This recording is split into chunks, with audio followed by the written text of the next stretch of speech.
अगर शिवराय न होते तो सबकी सुन्नत होती. हर हर महादेव.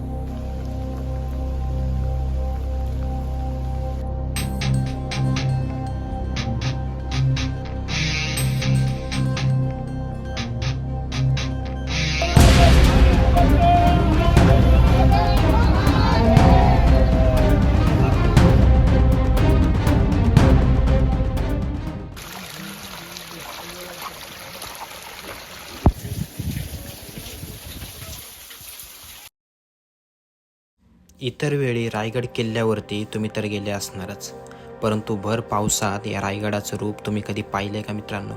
नाही ना? चला तर मग या व्हिडिओच्या माध्यमातून रायगडाचं एक आगळं वेगळं रूप तुम्हाला आज मी दाखवतो. जोरदार वाहणारे धबधबे, खळखळ असा आवाज करून पायऱ्यावरून खाली पडणारं पाणी आणि या शांत वातावरणात पावसाची रिमझिम, हे आवाजच फक्त रायगडाविषयी खूप काही बोलून जातात. रायगड सर करण्याच्या आधी माँसाहेब जिजाऊंच्या समाधीचं दर्शन आम्ही घेतलं. समाधीस्थळ अत्यंत पवित्र आणि शांत होतं. समाधीला भेट दिल्यावर आपोआपच शिवकालीन वैभव आणि जिजाऊंच्या कष्टांची आठवण आपल्याला येते.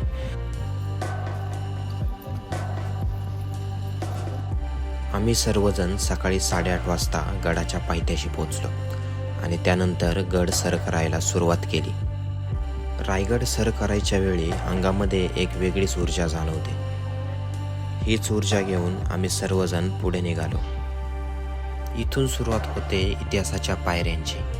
हा किल्ला म्हणजे केवळ दगडधोंड्यांचा ढीग नाही आहे मित्रांनो, तर हे प्रत्यक्षात उतरलेलं छत्रपती शिवाजी महाराजांचं स्वप्न आहे.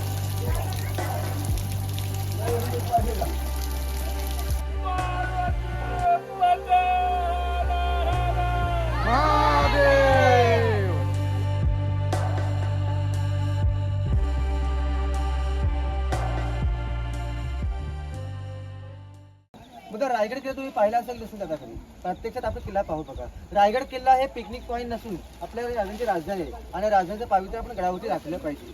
गडावरती कोणत्याही प्रकारचे गैरकचरा, कोणत्याही प्रकारचं गैरवर्तन आपल्याला करायचं नाही. राजांची राजधानी कशी स्वच्छ राहील यावर आपण प्रत्येक व्यक्तीने लक्ष घातलं पाहिजे बघा. रायगडावर जाण्यासाठी 2 मार्ग आहेत, एक पायरीचा मार्ग आणि दुसरा रोपवेचा मार्ग. आम्ही मात्र पायरीचा मार्ग निवडला, कारण रोपवेच्या मार्गानं एवढी सुंदर कलाकृती थोडीच पाहायला मिळणार होती.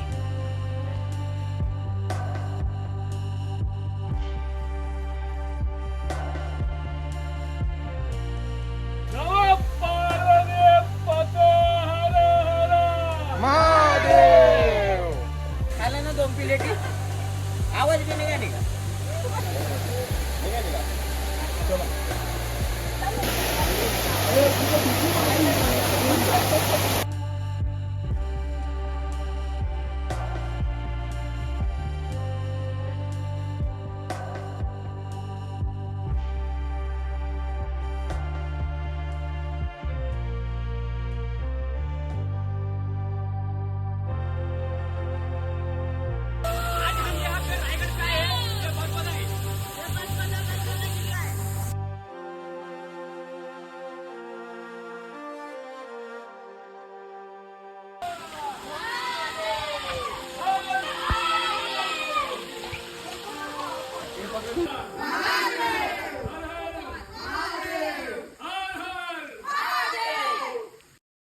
ट्रेक करत करत आम्ही कधी महादरवाजापर्यंत येऊन पोचलो आम्हालाच समजलं नाही. रायगडाचा भव्यदिव्य असा महादरवाजा डोळे दिपवून टाकतो.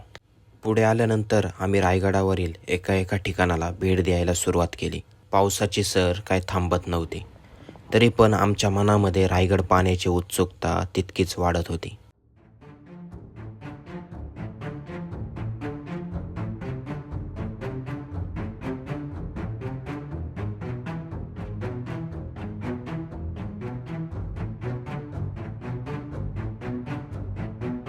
माहिती सांगते 22 पॉईंट आपल्याला दाखवते, 18 पॉईंट आपल्याला स्वतः बरोबर घेऊन जाते, 4 पॉईंट लांबून दाखवते. तिकडे जाऊन आपलं त्यांचं स्वागत करतो. माझी ओळख करून देतो. माझं नाव आहे सुनील कोकरे, राहणार रायगडवाडी, शिक्षण झाले 12वी. प्रथमतः आता तुम्ही रायगड किल्ला चढून आलात, ही गडाची समोरची बाजू आहे आणि गडावरती जे रोपेने जे लोक येतात ही गडाची मागची बाजू आहे. आताच तुम्ही गडावरती जे पायी चढून जे अंतर आलात हे 3.5 किलोमीटर अंतर आहे. जवळजवळ 1860 पायऱ्या आहेत, कल्पना करा. आणि या गडाचा हा जर वरचा जर पठार पाहिलात, हा 100 एकराचा पठार आहे. 100 एकराच्या पठारामध्ये 350 बिल्डिंग आहेत, 11 तलाव आहेत, 84 पाण्याचे टाके आहेत. हा पूर्णपणे जर गड तुम्हाला पाहायचा असेल ना, 1-1.5 दिवस लागतो. एवढा मोठा किल्ला आपण अति महत्वाचा भाले किल्ला दाखवतो. पण थोडक्यात तुम्हाला सांगतो की या गडाचं पूर्वीचं मूळचं नाव होतं रायरीचा डोंगर.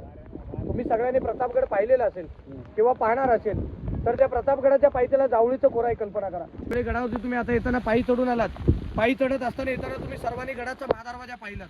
पण दरवाजाचा आकार कसा असा नागमोडी वाळासारखा दिसतो बघा. त्याला गोमुखी पद्धत म्हटलं गेलेलं. म्हणजे गडावरती शत्रू चढून आला, समोरचे बुरुज बघून तो मागे रिटर्न फिरून जाईल. आणि दरवाज्यावरती आक्रमण झालं, तोफेंचे गोळे बुरुजांवरती आदळतील आणि मेन दरवाजी जी एंट्री आहे ना, ते आतमध्ये सुरक्षित राहील.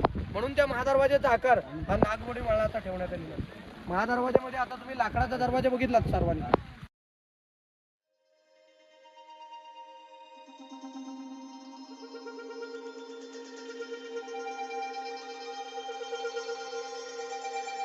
गेलेले भाले किल्ला म्हणजे किल्ल्यातला महत्वाचा भाग.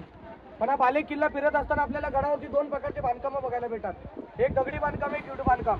मग जेवढं दगडी बांधकाम आहे ना, हे शिवाजी महाराजांच्या काळातलं आहे आणि जेवढं विटातलं बांधकाम आहे पेशवे काळातलं आहे. मग बांधकाम जॉईन करण्यासाठी आता आपण रेती सिमेंट वापरतो. त्या काळात काही रेती सिमेंट नव्हतं. मग त्या काळात ते बांधकाम जॉईन करण्यासाठी जे मटेरियल वापरले ना, ते चुना, गुळ आणि शिस्याचा वापर करण्यात आलेला आहे. या भिंतीच्या आतमध्ये पाहिलं, हे राणीमहाल आहेत. तुम्हाला माहिती आहे का महाराजांना राण्या किती? शिवाजी महाराजांना 8 राण्या होत्या. त्यांची नावं आहेत सई, स्वैरा, सगुणा, सकवार, काशी, पुतळा, लक्ष्मी, गुणवंता. मग लोक विचारतात महाराजांनी 8 राण्या का केल्या? तर महाराजांनी 8 राण्या आपल्या स्वराज्यात मुलाबाला वाटतील किंवा असे हेतूने केल्या नव्हत्या. महाराजांच्या स्वराज्यामध्ये लोक कमी होती. त्या वाडीतली, त्या गावातली लोक आपल्या स्वराज्यातील स्वराज्य वाढेल म्हणून महाराजांनी.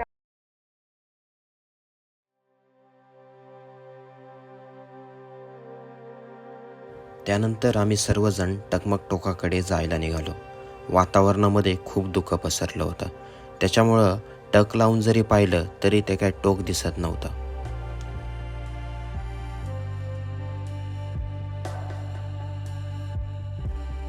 त्यानंतर आम्ही जगदीश्वराच्या मंदिरात गेलो.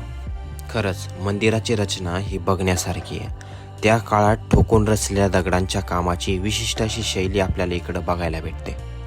असं म्हणतात की महाराज ज्या ज्या वेळी रायगडावरती असायचे त्यावेळी ते जगदीश्वराचे दर्शन घेण्यासाठी न चुकता यायचे. नंतर आम्ही परतीचा प्रवास चालू केला. रायगडावरून खाली येताना माणूस सुन्न झालेला असतो.